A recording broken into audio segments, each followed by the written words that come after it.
seetlu naa ci fan yi ñu génn commencé naa dégg wax joo xamante ne dëgër na ëpp na sax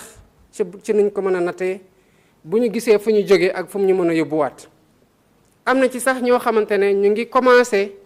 di bax di jax-jaxal loo xamante ne ab waasu mbirum waasu la wala mbirum gëm-gëm ci biir ci télé yi ci émission yi ci espace médiatique yi waaye tamit ci réseaux sociaux yi sama gëm-gëm du noonu la ñu war a régler suñu féewaloo démocratie dafa ànd ak ku nekk wax sa gëm-gëm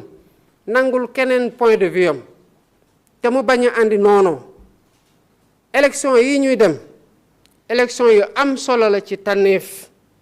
war a doon sax feet ci démocratie waaye warul doon loo xamante ne dafay indi féewaloo suñu diggante kon maa ngi woo acteurs politiques yi ñu wane responsabilité ak mat te tamit yem ci propos yi ñuy wax maanaam ci kàddu yi ñu bañ ko ñaawal nañu rafetal lépp dañuy dem waxtaan ak askan wi bu ñu paree askan wi dina dem ci jàmm nu mu ko defee woon 24 mars te mu gënoon metti tànnaat koo xamante ne moom ñoo xamante ne ñoom la bëgg ñu teewal leen assemblée nationale